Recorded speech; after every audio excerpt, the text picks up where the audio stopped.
اللہ تعالیٰ کے نزدیک روزہ دار کا بڑا درجہ ہے۔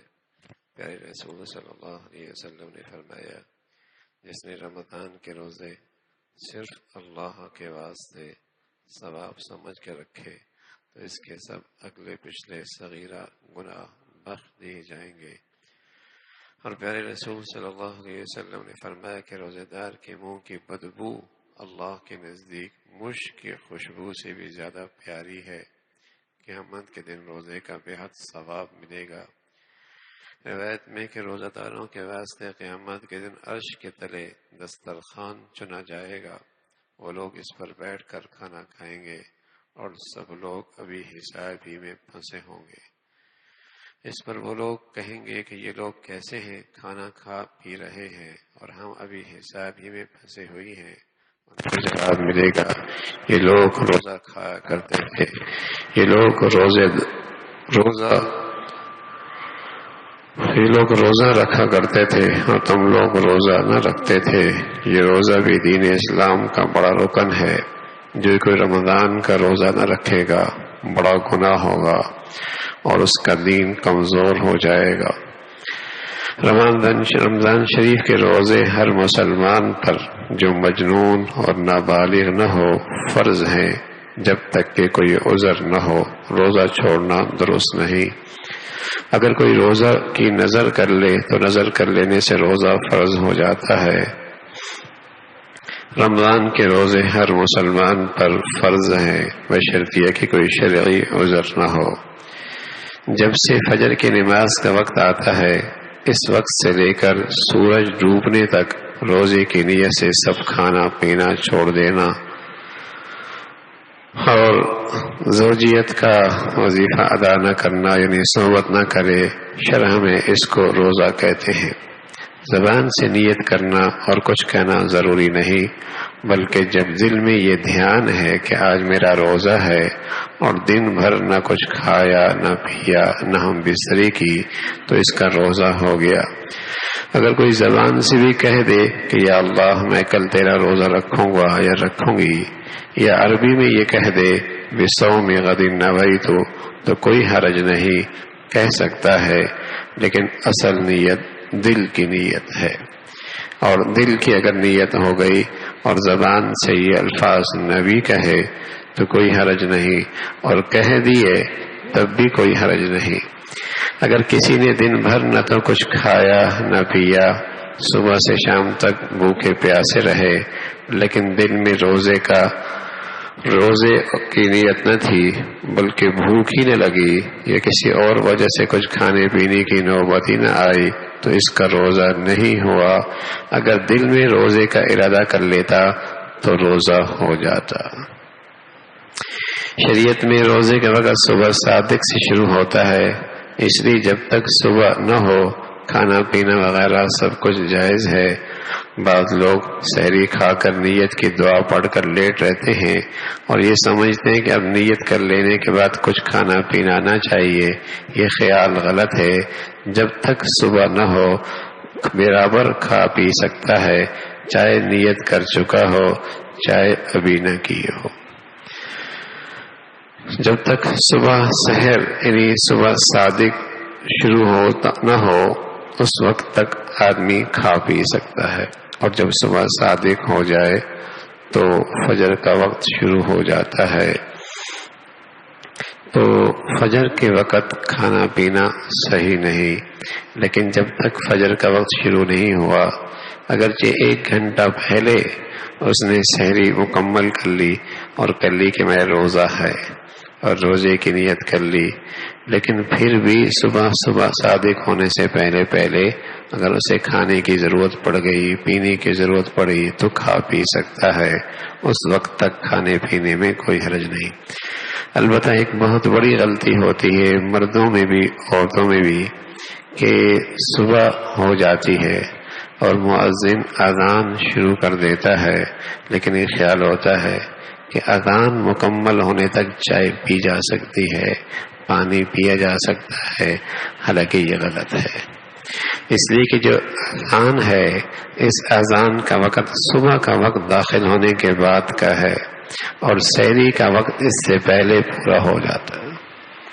سحری کا وقت اس سے پہلے پورا ہو جاتا ہے، اس کا بہت اہتمام کرنا چاہیے، بلکہ بہتر صورت یہی ہے کہ چند منٹ پہلے، کچھ وقت پہلے ہی اپنی سحری مکمل کر لے، تاکہ بلا وجہ اپنی روزے کو شک میں نہ ڈالے اور خراب ہونے سے بچا لے۔ ورنہ عام طور پہ یہ کوتاہی ہوتی ہے کہ ابھی تو اذان شروع ہوئی ہے اور ابھی تو اذان مکمل ہوگی اور کھا پی رہے ہوتے ہیں اور سلسلہ چل رہا ہوتا ہے۔ تو ظاہر اذان صبح کے وقت میں ہوتی ہے اور سحری اس وقت تک ختم ہو جاتی ہے، تو اس کا بھی بہت اہتمام ہو۔ رمضان شریف کے روزے کی اگر رات سے نیت کر لی تو بھی کوئی حرج نہیں، رات کو کر سکتا ہے، اور صبح نئے سرے سے نیت نہ بھی کی تو اور سحری کر لی تو کوئی حرج نہیں۔ اگر کچھ کھایا نہ پیا تو دن کو ٹھیک دوپہر 1 گھنٹے پہلے رمضان شریف کے روزے کی نیت کر لینا بھی درست ہے۔ روزہ رکھوں یا نہ رکھوں، بیماری ہے، کوئی تکلیف ہے، کہیں اس بیماری کی وجہ سے روزے کی وجہ سے تکلیف بڑھ نہ جائے، بس اسی خیال میں 8 بج گئے، 9 بج گئے، 10 بج گئے، 11 بج گئے، لیکن کچھ کھایا کچھ پیا نہیں ہے، اور اس وقت بھی اگر اس نے روزے کی نیت کر لی تو روزہ ہو جائے، اس کا روزہ ہو جائے گا رمضان شریف کے روزے میں۔ بس اتنی نیت کر لینا کافی ہے کہ آج میرا روزہ ہے، یا رات کو اتنا سوچ لے کل میرا روزہ ہے، بس اتنی ہی نیت سے رمضان کا روزہ ادا ہو جائے گا۔ اگر نیت میں خاص یہ بات نہیں آئی کہ رمضان کا روزہ ہے یا فرض روزہ ہے، رمضان ہے، تب بھی روزہ ادا ہو جائے گا، تب بھی روزہ ادا ہو جائے گا، اور وہ رمضان کا روزہ ہی ہوگا۔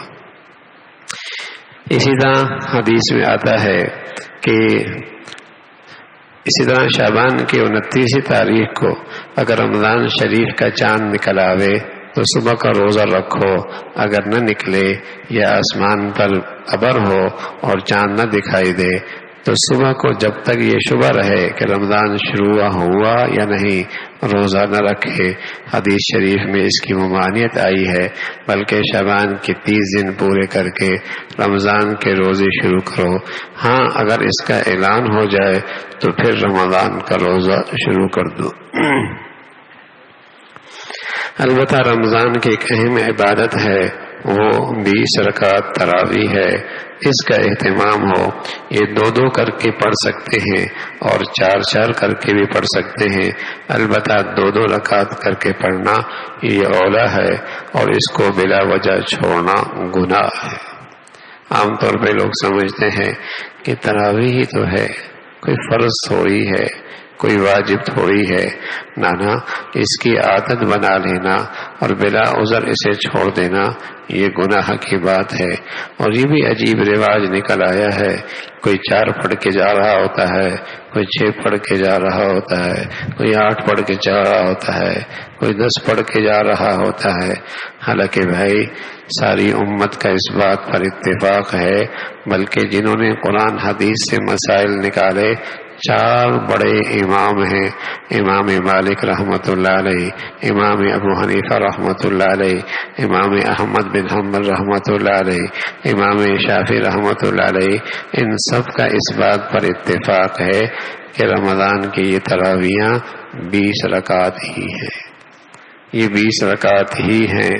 ہاں تو یہ جو رواج چل پڑا، کوئی 4 پڑھ کے جا رہا، کوئی 6 پڑھ کے جا رہا، کوئی 8، کوئی 10، کوئی 12، ہاں تو یہ ایک دیکھا دیکھی یہ سلسلہ چل رہا، اور بلکہ اب تو مکمل طور پہ اس پہ پروگرام شروع ہو گئے۔